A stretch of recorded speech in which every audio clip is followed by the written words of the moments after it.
वडिलांकडे पाहिल्यानंतर आणि त्यांचं घर, त्यांची परिस्थिती, त्यांचं गाव बघितल्यानंतर खूप मनाला वेदना झाल्या। ही मुलगी या घरामधून, या गावामधून MBBS होईपर्यंत आणि परत प्रॅक्टिस करेपर्यंत तिनं कुठल्या कुठल्या प्रश्नांना, समस्यांना, अडचणीला सामोरं जावं लागेल याची थोडीशी कल्पना आली आज। डॉक्टर संपदाची आत्महत्या नसून इथल्या व्यवस्थेनं तिची हत्या घडवून आणलेली आहे। इथल्या व्यवस्थेचा त्या बळी आहेत। मग जी लोक त्यांच्या आत्महत्येला कारणीभूत आहेत त्या लोकांना इथल्या शासन, प्रशासन, न्यायव्यवस्था, आयोग, महिला आयोग या लोकांकडून तिच्या मारेकऱ्यांना शिक्षा होण्याऐवजी कुणाला तरी वाचवत आहेत की काय अशी शंका आम्हा सगळ्या महाराष्ट्रातल्या मुलींच्या पालकांच्या मनामध्ये निर्माण झालेली आहे। त्यामुळे मुख्यमंत्री महोदय येऊ घातलेल्या काही दिवसामध्ये 1-2 दिवसाचा आम्ही तुम्हाला अल्टिमेटम देत आहोत। 2 दिवसात SIT स्थापन करा, अन्यथा आम्ही फलटणला येऊ, आंदोलन उभं करू। राज्यामध्ये महिला जर सुरक्षित असत्या तर डॉक्टर संपदा MBBS करून 1-2 वर्षाचं प्रॅक्टिस करणारी गरीब आईवडिलाची लेक, जी शेतकरी आहे, जो शेतकरी आहे, स्थलांतरित शेतकरी आहे, तो ज्याच्या पाठीमागं दोन भाऊ, एक बहीण आहे, आईवडील आहेत, ह्या सगळ्या लोकांना विसरून ती आत्महत्या करू शकते का?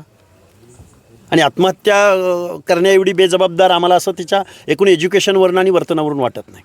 पण तिला आत्महत्या करण्यास प्रवृत्त केलं गेलं का, हत्या झाली का, बळी गेला का, काय गेला, याचं उत्तर मिळालं पाहिजे आम्हाला। आणि याचं उत्तर जर मिळणार नसेल, SIT स्थापन होणार नसेल आणि या पण गोष्टीमध्ये जर राजकारण होणार असेल, लोक दगडी हातामध्ये घेतील। इथल्या व्यवस्थेवरचा विश्वास ज्या दिवशी संपेल त्या दिवशी खरोखर लोक आपल्याला योग्य तो धडा शिकवतील। नोटमध्ये असं देखील नमूद करण्यात आलेलं आहे की कुठेतरी जातीवरून आणि जिल्ह्याचे कारणावरून हिनवल्या गेल्या आणि टॉर्चर केल्या गेल्या। नाही, त्या तर गोष्टी आहेतच, त्यांनी लिहूनच दाखवलेल्या आहेत। आणि मुळात ह्या गोष्टीला अनेक कंगोरे आहेत। ऊसतोड कामगार आहेत, फिटनेसचं सर्टिफिकेट देणं घेणं असो, पोलीस डिपार्टमेंट कशा पद्धतीनं आरोग्य विभागाचं हे जे कोण धुमाळ आहेत, डॉक्टर धुमाळ आणि कोण महाडिक आहेत, या लोकांना घ्या ना चौकशीमध्ये, सगळे अँगल तपासा ना।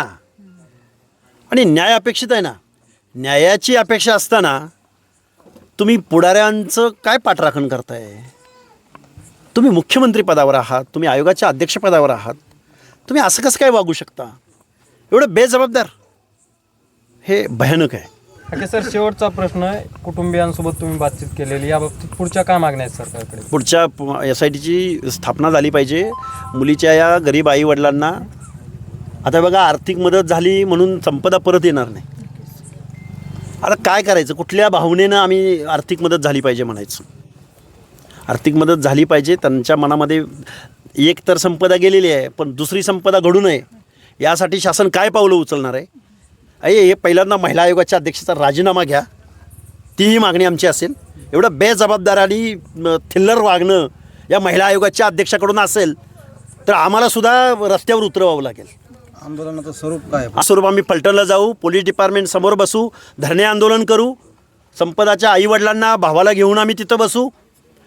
जर 2 दिवसात SIT नाही स्थापन झाली तर या महाराष्ट्रामध्ये दुसरी संपदा घडू नये या महाराष्ट्रामध्ये, यासाठी आम्ही पुरेपूर प्रयत्न करू। महिलांनी वेगळं वळण लावलं जातं जे घटनेला, तशा पद्धतीने महिलांनी असं वेगळं वळण लावलं नाही पाहिजे, असं यासाठी काय आवाहन करावं? वेगळं वळण म्हणजे काय म्हणतात? वेगळ्या दृष्टीने त्या मॅसेज दिला जातो। लाज वाटली पाहिजे तुम्हाला। एका लेकीची हत्या झाली, एका लेकीचा बळी घेतला गेला व्यवस्थेकडून, त्याच्यावर बोलायचं राहिलं बाजूला, तुम्ही तिच्या नीतिमत्तेवर बोलताय। तुम्हाला पण मुली आहेत हे विसरू नका, तुम्हाला माता आहेत, तुम्हाला पत्नी आहे, आणि तुमच्या पोटी जन्माला आली नसली तर तुमच्या भावाच्या, तुमच्या बहिणीच्या पोटी माता जन्माला आलेल्या आहेत। त्यामुळं अशा पद्धतीचं वक्तव्य करताना थोडंसं भान असू द्या, थोडंसं संवेदनशील जागा।